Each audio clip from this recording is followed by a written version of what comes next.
거 아니지 설마? 유나야 예쁘다.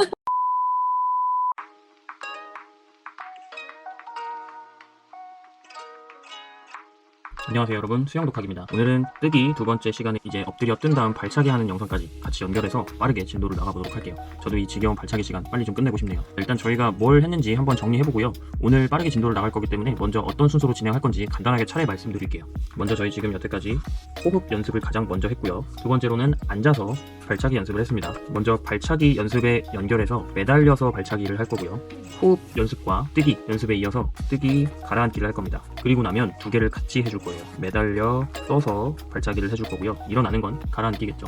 여기에 푸흡 호흡까지 같이 해줄 겁니다. 세 가지나 같이 하게 되는 거예요. 다섯 번째로는 이 매달려 연습한 걸 바탕으로 킥보드, 킥판을 잡고 똑같이 연습을 할 겁니다. 킥보드, 뜨기, 발차기요. 자, 그리고 나면 중간에 물 적응 연습을 한 번 더 해줄 거예요. 여기서 매달린다는 건 풀사이드 데크를 잡고 한다는 걸 의미하는데요. 풀사이드 데크에서 킥판으로 넘어갈 때 무서워서 몸에 힘이 많이 들어가는 경우가 있죠. 이 경우 마찬가지 물 적응 부족입니다. 그래서 물 적응 단계 한 번 더 해줄 거예요. 바로 가라앉는 연습 심화 과정으로 해볼 겁니다. 뭐 물 적응이 잘 돼 있다면 생략해도 되는 과정이에요. 따라 해보시고 잘 된다면 굳이 많이 연습할 필요는 없습니다. 다음으로는 또 마찬가지 두 단계로 연습을 해볼 거예요. 7-1로 킥보드 뜨기와 발차기를 연습했죠. 킥보드 떠서 킥 플러스 호흡으로 이어갈 거고요. 비슷한 연습으로 킥보드 없이 떠서 발차기 하는 연습을 할 겁니다. 자, 킥판이 없이 일어나려면 어떻게 해야 되는지 지난 시간에 자세하게 설명을 드렸어요. 실제로 어떻게 하는지 한번 보도록 할 거고요. 일단 여기까지 연습을 해줄 겁니다. 지금 저희가 진행한 건 여기 두 단계고요. 이 부분만 설명드렸기 때문에 실질적으로는 오늘 이 부분까지 다 다룰 거예요. 오늘 영상은 이론 설명은 간단하게 지나갈 거고요.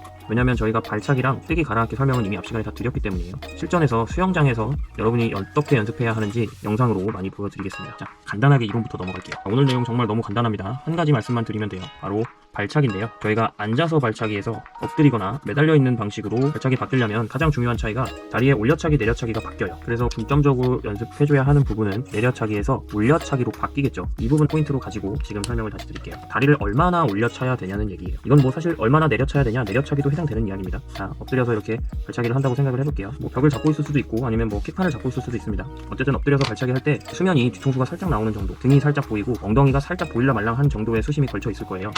자, 여기서 우리가 다리를 움직이면 조금만 올려도 다리가 물 밖으로 많이 나올 거고요. 마찬가지 조금만 내려도 다리가 상당히 많이 내려가는 것처럼 느껴질 거예요. 근데 우리는 물을 뒤로 차내서 그 반대 방향인 내 몸이 앞으로 전진하는 게 목적이죠. 제가 잠깐 설명을 빼놓긴 했는데 우리 몸이 뜨는 원리는 부력과 양력이 같이 작용해서 물에 떠서 전진할 수가 있어요. 이 양력이라는 건 추진력에 의해 발생하고요. 사실상 우리가 수영을 할 때 어떻게 보면 부력보다도 더 중요한 부분일 수도 있어요. 자, 이 양력에 대한 개념은 좀 복잡한 개념이기 때문에 제가 따로 이론만 정리를 해서 좀 한번 설명을 드릴 거예요. 지금 간단하게만 설명드리면 부력에 비해서 조금 더 우리가 능동적으로 조절할 수가 있어요. 추진력에 의해 발생을 하기 때문에 우리가 빠르게 수영을 하면 양력이 커지고요. 느리게 수영하면 양력이 줄어들어요. 자, 일단은 추진력을 만들려면 물을 뒤로 차내야 되겠죠. 자, 일단 이 정도만 정리하고 양력에 대해서는 따로 영상을 만들도록 할게요. 다시 이 발차기 하는 사람의 다리 부분만 좀 봅시다. 엉덩이가 이렇게 있고 다리가 이런 식으로 움직인다고 해볼게요. 두 케이스 다 물은 이 정도에 걸쳐 있다고 볼게요. 위에 있는 사람은 딱 보기에도 다리가 물 밖으로 많이 튀어나왔고요. 물속으로 많이 내려갔죠. 이러면 형태 저항을 많이 받게 돼요. 이 사람은 형태 저항을 좀 덜 받겠죠. 그래서 일단 내려차기는 깊이 찰 필요가 없습니다. 그리고 물 밖에 나온 부분도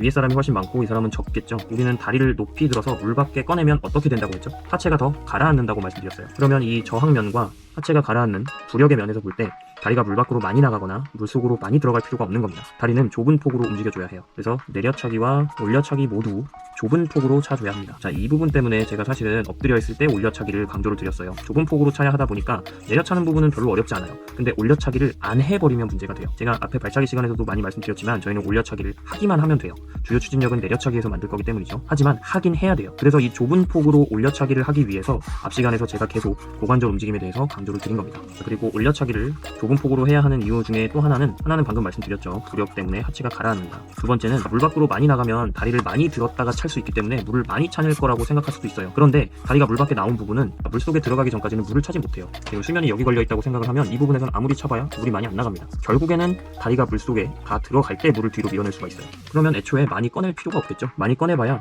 물을 못 찹니다. 물을 찰 수 있을 때 내려차기를 해야겠죠. 이 물을 찰 수 있을 때는 언제죠? 발이 수중에 있을 때죠. 그래서 결론, 우리는 물을 뒤로 차줘야 하기 때문에 올려차기를 하긴 해야 하지만 이런 두 가지 이유 때문에 좁은 폭으로 차면 된다는 겁니다. 내려차기도 마찬가지고. 자, 이론은 여기서 끝내고 바로 수영장 영상으로 넘어가도록 할게요.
Superhero landing. 존나 카리스마 있어.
全集中水の呼吸 가능한 빨간색이 한번 해봐요. 예, 가능한 아니